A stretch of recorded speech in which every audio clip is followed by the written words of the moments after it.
It's time again for another installment of The Basics, and on today's show I'm going to answer another viewer question, and they asked me how I organize my Star Trek CCG cards. And in the 2 or 3 hours before I started filming this episode, I actually acquired a new box to replace an old one, and I've completely reorganized my cards, pretty much in the same way, but I've added an extra step. So I'm going to take you through what I do, and you can see how this compares to how you organize your cards.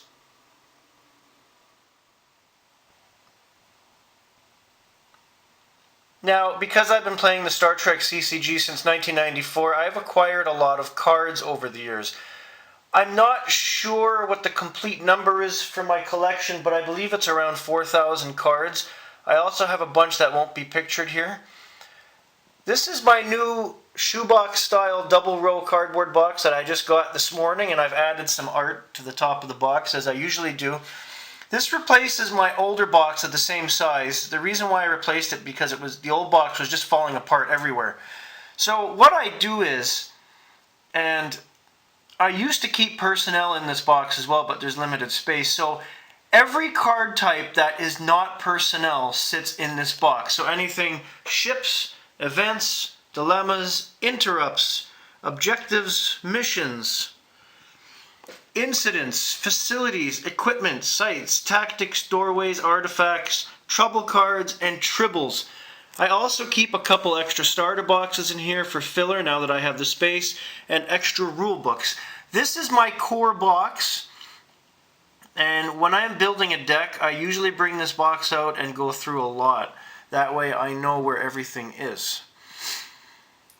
The second box, and this is a newer one that I've just come up with today, mainly because by taking personnel out of this box, it opens up a huge chunk. I've given personnel its own box now, and as you can see, I almost have this box full of personnel. I've also labeled the affiliations this time. In the past, I've just labeled it all as personnel, and to be honest, it's a bitch to go through. So using 3 letters on each tab, I've separated the affiliations so I can actually finally go through them easier. And this is mainly due to my own OCD, and it's been pissing me off. I also have an extra starter box in here which contains 3 extra rule books from different sets. The third and final box, which I have had around for some time now, is all my constructed decks, and you've probably seen this on a previous episode. Constructed decks and extra cards that I keep with the decks. So my Dragon deck box has my Federation deck. Everyone's seen this deck. I've got 5 other constructed decks, actually 4 because one's still under construction, of different affiliations. Will be Borg, Klingon, Romulan, and Cardassian. Those are the made up decks right now. There's a rule book wedged in there from the Voyager set that separates all my extra cards that I keep in this box.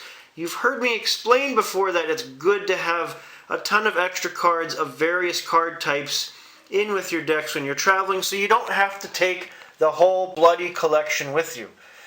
Not pictured is an official tournament sealed deck that is full of, the box I mean, that is full of extra cards that are not put in penny sleeves because they're all duplicates of duplicates that I don't really need to use on a daily basis. And I also have a secondary box that's about half the size of this one that contains empty starter boxes, enhanced boxes, and expansion booster packs that are in decent shape because I like to keep them around for memory's sake. So that's how I organize my Star Trek CCG cards.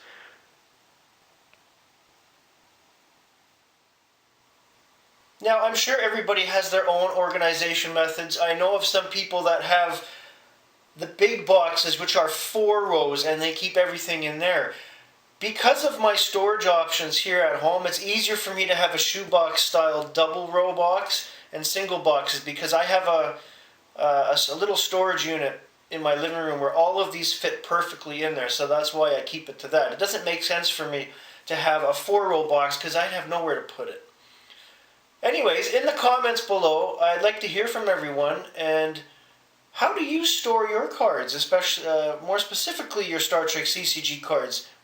Tell me. That's all for today. Have a great day, everybody.